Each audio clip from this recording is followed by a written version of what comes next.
अस्सलाम वालेकुम, this is Umaina Basit from Motion of Knowledge. तो आज हम कर रहे हैं मैथ 9 का यूनिट नंबर 17।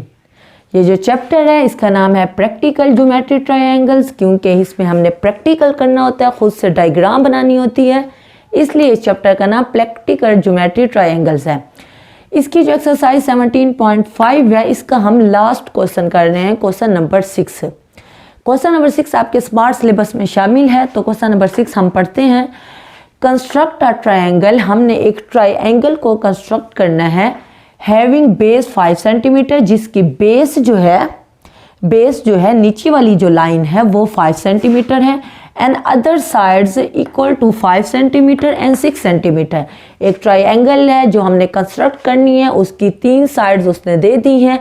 जो पहली साइड है यानी कि बेस, वो उसने बता दिया 5 सेंटीमीटर है, बाकी 2 साइड्स, एक 5 सेंटीमीटर है और एक 6 सेंटीमीटर है, यानी उसने हमें तीनों मेजरमेंट्स दे दी हैं एक ट्रायंगल की।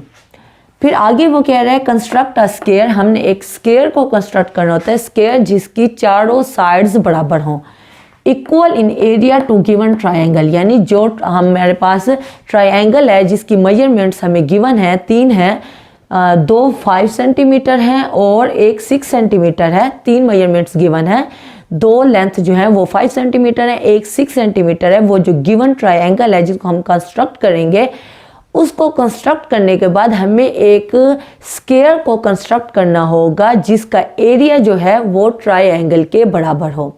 यही क्वेश्चन में कह रहा है, यानी हमने टोटल 2 डायग्राम बनाने हैं। पहले हमने ट्रायंगल बनानी है, ट्रायंगल बनाने के बाद हमने एक और डायग्राम बनानी है स्क्वायर की। स्क्वायर और एरिया, स्क्वायर और ट्रायंगल दोनों का एरिया क्या होना चाहिए, सेम होना चाहिए। तो इसके लिए सबसे पहले हमें क्या करना पड़ता है, सॉल्यूशन में आप गिवन लिखना चाहो तो गिवन भी लिख लो, उसके बाद रिक्वायर्ड लिखना चाहो वो भी लिख लो। गिवन में जो चीज़ गिवन है वो लिखोगे, रिक्वायर्ड में जो चीज़ आपको चाहिए, जो 2 आपने डायग्राम बनानी है वो लिख लेंगे, और कंस्ट्रक्शन में हम वो सारे स्टेप्स लिखेंगे जो स्टेप्स हम डायग्राम बनाने के लिए फॉलो करेंगे। ठीक है। सबसे पहले उसने कहा एक ट्रायंगल को कंस्ट्रक्ट करो जिसकी बेस 5 सेंटीमीटर है। बहुत ही आसान काम है। स्केल को उठाएंगे, एक तरफ पता है सेंटीमीटर होता है, एक तरफ आपके पास इंचेस होते हैं, क्योंकि हमारे पास जो इंफॉर्मेशन है वो सेंटीमीटर में है, तो हम सेंटीमीटर वाली साइड को ले लेंगे। बेस 5 सेंटीमीटर है तो बेस हम ले लेते हैं। मैं नीचे बना रही हूँ क्योंकि दूसरी डायग्राम भी बनानी है, तो वो मैं ऊपर बना लूँगी। चलें यहाँ बना लेते हैं। एक बेस हम ले लेते हैं 5 सेंटीमीटर जितनी, तो मैंने एक लाइन खींच ली और 5 सेंटीमीटर जितनी, यहाँ तक 5 सेंटीमीटर जितनी मैंने एक लाइन खींच ली। इसको हम बी पॉइंट कह देते हैं, इस एंड पॉइंट को, और इसको हम सी कह देते हैं। और ये कितनी थी, 5 सेंटीमीटर, तो हमने इसको 5 सेंटीमीटर ले लिया। ठीक है। अब जो काम हमने किया वही काम हम कंस्ट्रक्शन में लिख लेंगे। तो कंस्ट्रक्शन में सबसे पहला स्टेप क्या आएगा, इसको रट्टा लगाने की ज़रूरत नहीं है। स्टूडेंट्स परेशान हो जाते हैं, समझते हैं कि इसको हमने रट्टा लगाना है, कैसे लगाएं, हमें भूल जाएगा। आपको रट्टा लगाने की ज़रूरत बिल्कुल नहीं है। जो स्टेप आप डायग्राम बनाने के लिए फॉलो करो वही स्टेप अपनी टूटी फूटी इंग्लिश में लिख लो। सबको इतनी इंग्लिश आती होती है, कोई मसला नहीं है। आपने क्या किया, आपने एक लाइन को ड्रॉ किया, तो यही चीज़ आप अपने अल्फाजों में लिखो। आप लिखो ड्रॉ अ लाइन, हमने एक लाइन को ड्रॉ किया है, और वो लाइन का नाम क्या है, वो है मेजरमेंट। एम मेजरमेंट्स को जाहिर करता है कि उसकी मेजरमेंट्स कितनी थी। तो measure BC is equal to 5 centimetre, that's it. यानी जो आपने काम किया वही काम आपने लिख लिया। उसके बाद हमारे पास हमने इस इंफॉर्मेशन को यूज़ कर लिया। दूसरी इंफॉर्मेशन पर 5 सेंटीमीटर और 6 सेंटीमीटर है। तो अब हम कोई सी ले लेते हैं। इसके लिए हमें कंपास को उठाना पड़ेगा। ठीक है ना। कंपास को हम उठा लेते हैं और 6 सेंटीमीटर जितना हम ये वाली इंफॉर्मेशन को यूज़ कर रहे हैं, बी को सेंटर मान के, तो 6 सेंटीमीटर जितना इसको मैं खोल लूँगी। ठीक है। तो 6 सेंटीमीटर जितना इसको मैंने खोल लिया है। अब क्या करेंगे, क्योंकि बी पे बी को बेस मानेंगे तो बी पे रख के एक आर्क ड्रा कर लेंगे। ये बी पे रख के मैंने एक आर्क को ड्रा कर लिया। अब ये कितनी मैंने इंफॉर्मेशन को यूज़ किया, 6 सेंटीमीटर जितना। आप क्या करेंगे, अब सी पे रख के दूसरी इंफॉर्मेशन को यूज़ करना है जो कि 5 सेंटीमीटर है। इसी तरह फिर स्केल उठाएंगे और 5 सेंटीमीटर जितना इसको खोल लेंगे। ठीक है, तो 5 सेंटीमीटर जितना मैंने इसको खोल लिया है। पहले 6 सेंटीमीटर जितना कॉम्पस को खोला है और बी पे रख के बी को सेंटर मान के एक आर्क ड्रा की है। अब मैंने 5 सेंटीमीटर जितना स्केल की मदद से, रूलर की मदद से कॉम्पस को खोल लिया है। अब सी को सेंटर मान के मैं एक आर्क ड्रा कर लूँगी। ठीक है, मैंने ये आर्क ड्रा कर ली। अब हम क्या करेंगे, क्योंकि पहले हम लिख लेते हैं कंस्ट्रक्शन में, क्योंकि हमने कोई काम किया है, जो काम करते हैं वही चीज़ हमने लिखनी होती है। हमने क्या काम किया है, हमने बी को पहले सेंटर मान के, टेकिंग सेंटर एज बी, हमने बी को सेंटर मान के ड्रा एन आर्क, हमने एक आर्क को ड्रा किया। Draw an arc of radius कितना था, यहाँ से लेके यहाँ तक 6 सेंटीमीटर जितना रेडियस था। नीचे ही लिख लेती हूँ 6 सेंटीमीटर। टेकिंग सेंटर बी को सेंटर मान के draw an arc of radius 6 centimetre and, और क्या काम किया, फिर सी को सेंटर मान के एक दूसरा आर्क हमने ड्रा किया and taking centre as C, sorry B नहीं, बी तो हो गया। Taking centre as C, draw an arc of radius. अब ये कितना रेडियस लिया था सी पे रख के, 5 सेंटीमीटर जितना, 5 सेंटीमीटर विच कट्स, उसने क्या किया, कट किया प्रीवियस आर्क, जो पहले वाला आर्क था जिसमें बी को सेंटर मान के हमने आर्क ड्रा किया था, उसको कट किया। ठीक है, ये चीज़ लिख लो। इस तरह लिखना चाहो तो इस तरह भी लिख लो। ठीक है, अब हमने क्या करना है, क्योंकि ये हमारा काम हो गया, ये हमने लिख भी लिया है। अब हम और काम करते हैं। ये जो पॉइंट है जहाँ पे दोनों आर्क ने एक दूसरे को कट किया है, सॉरी ये बी सी नीचे है, तो यहाँ ऊपर क्या होगा, ए होगा। ठीक है, अब ये जो पॉइंट है, जो पॉइंट ऑफ इंटरसेक्शन है, ये हमारे पास सी है। मैं ये एक्स्ट्रा वाले इरेज कर रही हूँ ताकि आपको पॉइंट ऑफ इंटरसेक्शन नज़र आए। ठीक है, तो क्या करेंगे, बी को सी के साथ मिला देंगे। ठीक है, बी को सी के साथ मिला लिया और इसी तरह ए को सी के साथ भी मिला देंगे। ए को सी के साथ भी हमने मिला दिया। ठीक है, अब ये क्या है, ये 6 सेंटीमीटर है, ये हमने 6 सेंटीमीटर जितना यूज़ किया था और ये हमारे पास 5 सेंटीमीटर की लेंथ है। अब हमारी ट्रायंगल तो बन गई है। यही जो हमने काम किया है, ज्वाइनिंग की है, ये चीज़ हम लिख भी लेंगे। हम लिखेंगे ज्वाइन, हमने ज्वाइन किया है बी को ए के साथ और सी को भी ए के साथ। Join A B and C A to complete square, sorry complete triangle. तो ट्रायंगल को कंप्लीट करने के लिए हमने ज्वाइनिंग कर ली। अब हमारा ये काम हो गया। अब हमने क्या बनाना है, अब हमने स्क्वायर बनाना है जिसका एरिया जो हो वो इस ट्रायंगल के बराबर हो। लेकिन स्क्वायर बनाने से पहले हमें एक रेक्टेंगल बनानी होती है, क्योंकि रेक्टेंगल बनेगी तो फिर स्क्वायर बनेगा, अदरवाइज स्क्वायर नहीं बन सकता। तो उसके लिए हमें क्या करना पड़ता है, उसके लिए हमें ये करना पड़ता है कि ये जो ट्रायंगल हमने बनाई है, क्योंकि ये जो बेस है बी सी जो हमने लिया है, इसके बिल्कुल पैरेलल हमने एक लाइन को ड्रॉ करना है। बी सी जो बेस है उसके बिल्कुल पैरेलल, तो आप बिल्कुल पैरेलल एक लाइन ड्रॉ कर लो बी सी के। तो जो ए से गुजर के जाए, ये देखो मैंने बिल्कुल पैरेलल एक लाइन को ड्रॉ कर लिया। ठीक है, अब लाइन को ड्रॉ करने के बाद हमने BC एक लाइन को BC के बिल्कुल पैरेलल एक लाइन को हमने ड्रॉ कर लिया। उसके बाद हमने क्या करना है, उसके बाद हमने एक बाइसेक्टर बनाना है। बाइसेक्टर बनाना आपको आता है, बहुत ही आसान काम है। हमने किसका बाइसेक्टर बनाना है, हमने BC का बाइसेक्टर बनाना है, ठीक है ना। तो जिस लाइन का हमने बाइसेक्टर बनाना होता है उसके जो दोनों एंड पॉइंट्स होते हैं, क्योंकि हमने BC का बनाना है तो बाइसेक्टर बनाने के लिए B के मतलब BC का बनाना है तो एक एंड B है और दूसरा एंड हमारे पास C है। तो एक दफ़ा B के एंड पे रखेंगे और एक आर्क ड्रा कर लेंगे। इसी तरह नीचे भी हम एक आर्क ड्रा कर लेंगे। फिर दूसरा एंड हमारे पास C है तो ये भी हमने एक आर्क ड्रा कर ली और इस तरह भी हमने एक आर्क ड्रा कर ली, ठीक है। ये दोनों हमने आर्क ड्रा कर ली हैं। हमने किसका बाइसेक्टर बनाना था, सॉरी बड़ा ही गंदा बना है, ये है, ठीक है ना। अब ये दोनों आर्क, ये पॉइंट ऑफ इंटरसेक्शन दोनों बन गए हैं।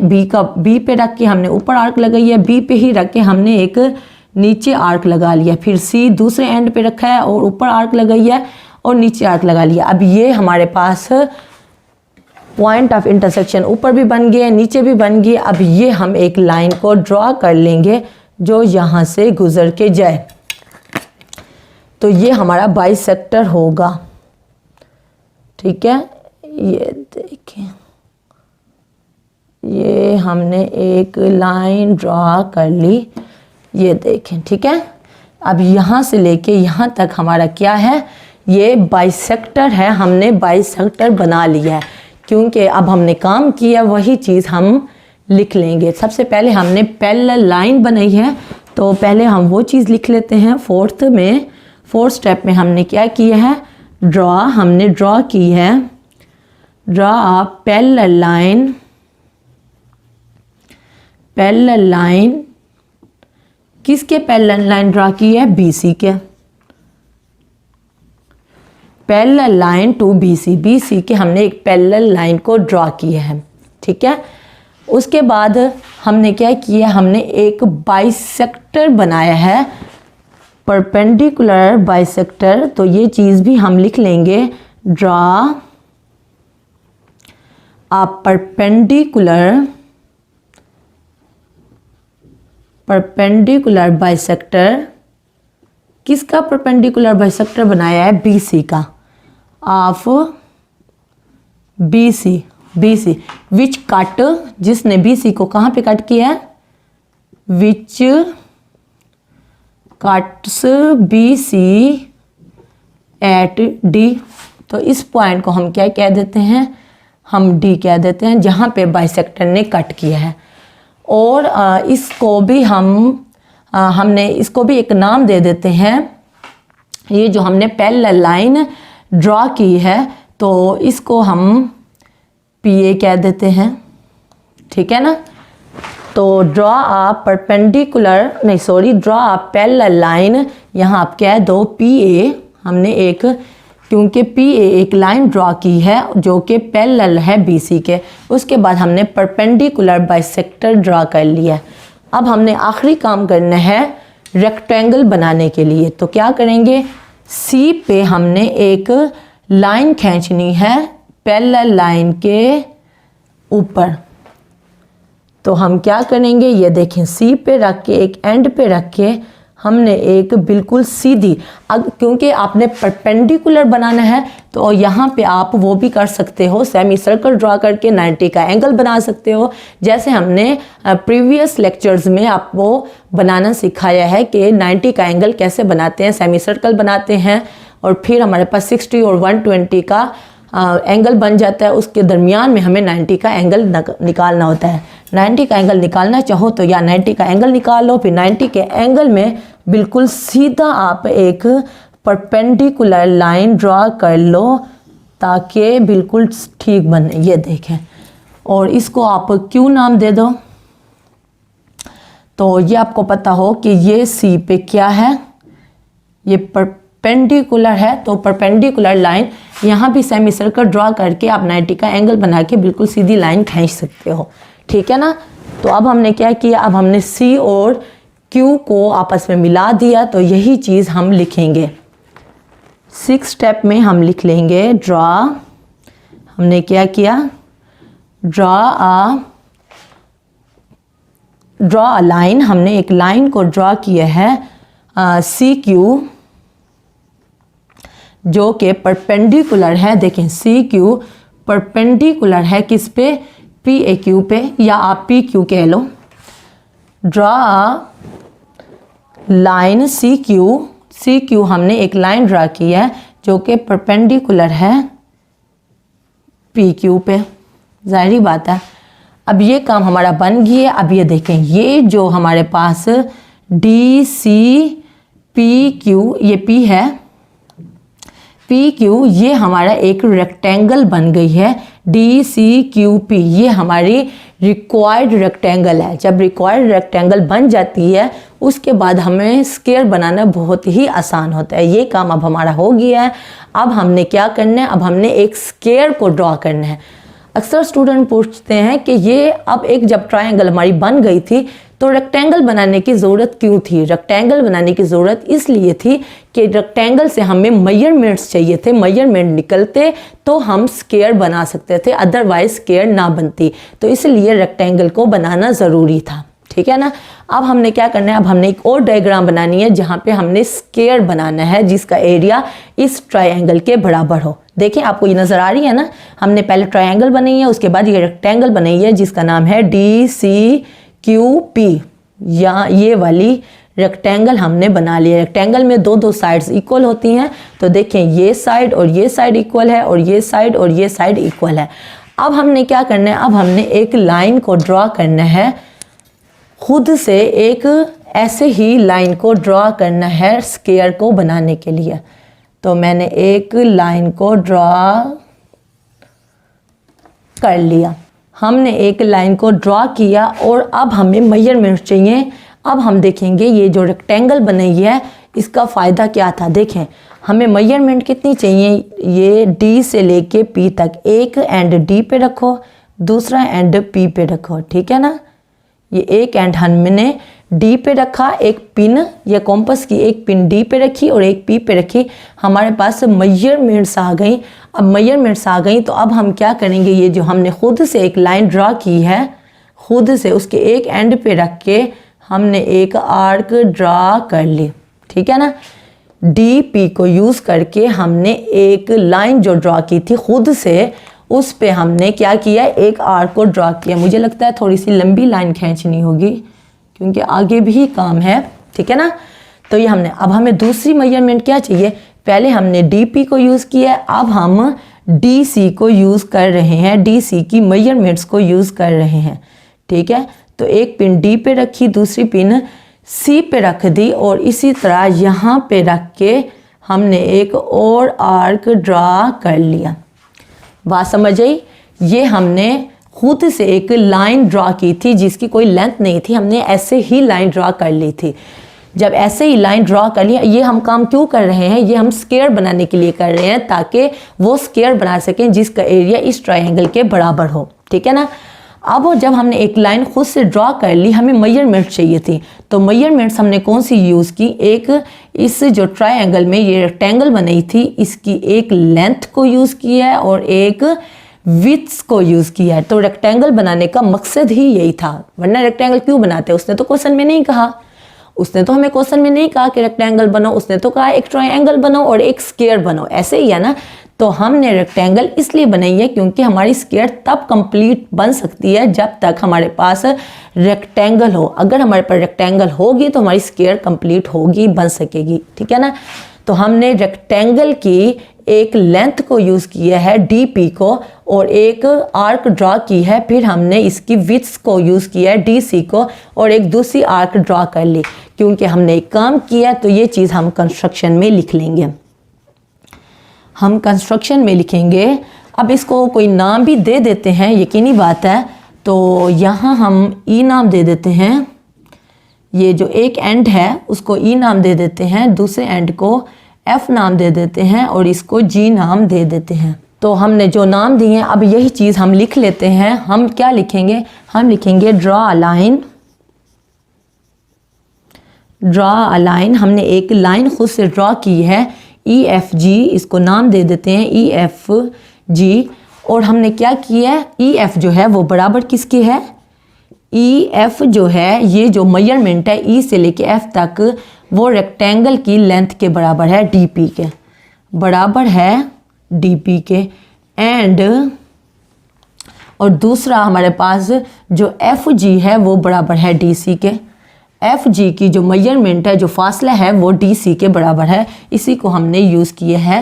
तो यही चीज़ हम लिख लेंगे FD बराबर है DC के। ठीक है, ये काम अब हमारा हो गया। अब हमने क्या करना है, अब हमने E और G का बाइसेक्टर बनाना है। E और G का क्या बनाना है, बाइसेक्टर। बाइसेक्टर बनाना आपको आता है क्योंकि जिस लाइन का हमने बाइसेक्टर लेना होता है, परपेंडिकुलर बाइसेक्टर लेना होता है, उसके एक एंड E है और दूसरा एंड G है।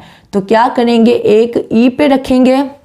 तो मुझे ये मेरे ख्याल में रेज करनी पड़ेगी क्योंकि जगह नहीं है, तो देखते हैं जगह अगर बन पाती है तो एक मैंने E पे रखा, एक एंड पे रखा और एक आर्क ड्रा की और इसको बगैर डिस्टर्ब किए इसी तरह रख के एक, देखें ये आप डायग्राम नीचे बना लो ताकि खुली जगह, मैं इसको रेज नहीं कर रही ताकि आपको ये नज़र आती रहे, ठीक है ना। तो इसी तरह E पे रख के मैंने एक और आर्क ड्रा कर ली, ठीक है। इसी तरह G पे रखेंगे, E और G का हमने लेना है तो इसलिए E और G पे रखेंगे और इसी तरह E और G पे रख के एक और आर्क भी हमने ड्रा कर ली। अब हम क्या करेंगे, हमने अब इन दोनों को बीच में से मिला देना है जो हमने बाइसेक्टर बनाना है। तो ये देखें, मेरे ख्याल में इसको मैं इरेज ही कर दूं, ये आपको नज़र नहीं आएगा सही तरह, ठीक है, ठीक है ना। आप जगह खुली लेके बैठो ताकि आपको नज़र आए, ठीक है। यहाँ तक अब क्या करना है, ये जो पॉइंट है इस पॉइंट पे, इस पॉइंट से मिला देना है हमने। हम असल में परपेंडिकुलर बाइसेक्टर बना रहे हैं। तो ये देखिए, ये हमने परपेंडिकुलर बाइसेक्टर बना लिया। अब जो हमने काम किया इसको यकीनन हम कोई नाम देंगे, ये G है और ये E है, ठीक है ना। तो अब इसको हम कोई नाम देंगे तो हम इसको O नाम दे देते हैं, ठीक है। अब ये चीज़ हमें लिखनी भी होगी क्योंकि हमने जो कोई काम किया है तो वही काम हम लिखेंगे। हम लिखेंगे, ये हमारा 8th स्टेप है, ड्रा अ बाइसेक्टर। हमने एक बाइसेक्टर को ड्रा किया है, विच बाइसेक्ट, जिसने बाइसेक्ट किया है EG को किस पॉइंट पे, एट O पे उसने बाइसेक्ट किया। ये अब हमारा काम हो गया। अब हमने क्या करना है, अब हमने एक सेमी सर्कल को ड्रा करना है। ये सारा काम स्क्वायर बनाने के लिए हो रहा है जिसका एरिया इस ट्रायंगल के एरिया के बराबर होना चाहिए, ठीक है ना। तो अब क्या करेंगे, हमने एक सेमी सर्कल को ड्रा करना है और रेडियस कितना लेना है, O से लेके E तक, क्योंकि O से E और O से FG का जो फासला है वो बराबर है। आप O से G का फासला भी ले सकते हो और O से E का फासला भी ले सकते हो, ठीक है ना। तो हमने एक पिन E पे रखी, एक पिन O पे रखी। तो O पे रख के हमने एक सेमी सर्कल को ड्रा कर लिया। ये सारा ख़राब हो गया, ये देखें ये सारा ख़राब हो गया। मैं इसको थोड़ा सेट कर देती हूँ। ये हमने एक सेमी सर्कल को ड्रा कर लिया, ठीक है।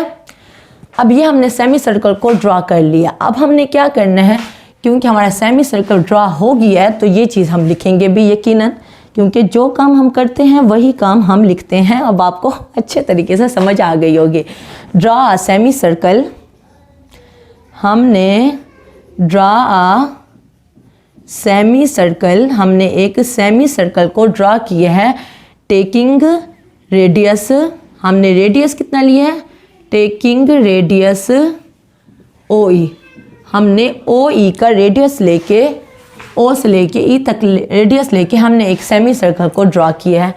अब ये ड्रा करने के बाद हमारा क्या काम है, ये जो एफ लिया था यहाँ से लेके यहाँ तक सेमी सर्कल के एंड तक, यानी सेमी सर्कल तक जो उसकी हमारे पास है लाइन है, उस तक हमने एक लाइन को खींच लेना है एफ से, और इसको यकीनन कोई नाम देंगे। हम क्या नाम दे देते हैं, एम नाम दे देते हैं, और यही चीज़ हम लिख लेंगे।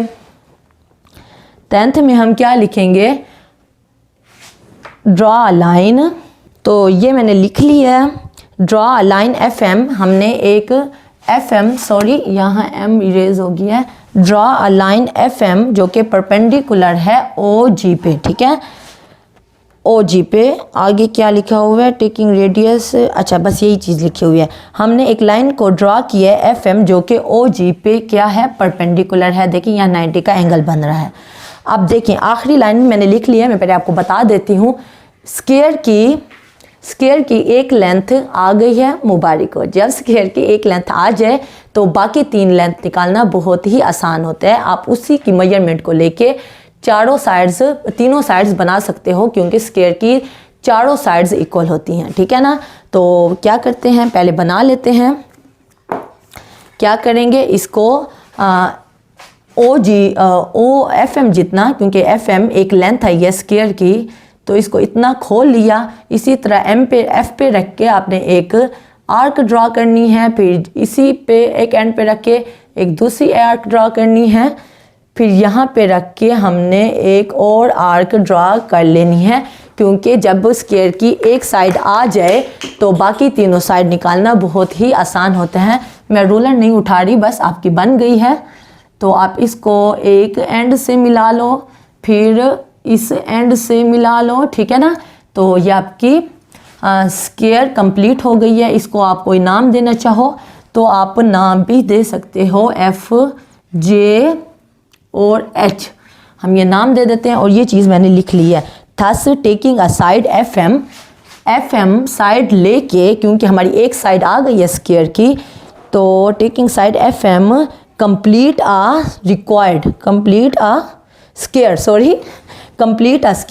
स्क्वायर को कंप्लीट करें। एफ एम एक साइड आ गई है, इस साइड को लेके आपने क्या करना है, कंप्लीट करना है स्क्वायर को, विच इज़ रिक्वायर्ड, जो हमें रिक्वायर्ड थी एफ जे एच एम हमारी स्क्वायर कंप्लीट हो गई है। तो आप इस पे यहाँ 90 का एंगल बनाना चाहो तो वो भी बना सकते हो। आपको पता है स्क्वायर की चारों साइड्स एक दूसरे पे क्या होती हैं, परपेंडिकुलर होती हैं, 90 का एंगल बनाती हैं। तो आप यहाँ वही सेमी सर्कल लगा के 90 का एंगल बना के तब भी लाइन खींच सकते हो। ऐसे भी कर लो तो भी ठीक है, क्योंकि बाकी हमने सब कुछ डिटेल से कर लिया है। तो वो अगर आप 90 का एंगल नहीं बनाते तो डेट इज़ ओके। तो मुबारक हो, आपका चैप्टर 17 कंप्लीट हो गया है। कल हम रिव्यू एक्सरसाइज करेंगे 17 की। अल्हम्दुलिल्लाह, आप भी अल्हम्दुलिल्लाह पढ़ें, हमारा चैप्टर 17 कंप्लीट हो गया है। तो कोई कन्फ्यूजन हो, कोई मसला हो, कोई बात समझ ना आई हो तो आप नीचे कमेंट में पूछना। मैं इंशाल्लाह अगली क्लास में या कमेंट बॉक्स में उसका यकीनन जवाब दे दूँगी। तो अगर आप मेरे चैनल पे नए हैं तो प्लीज़ मेरे चैनल को ज़रूर सब्सक्राइब करें, और अगर आपको मेरी वीडियो थोड़ी सी भी इंफॉर्मेटिव लगी है तो मेरी वीडियो को ज़रूर लाइक करें। तो फिर मिलेंगे नए लेक्चर के साथ। अल्लाह हाफिज़।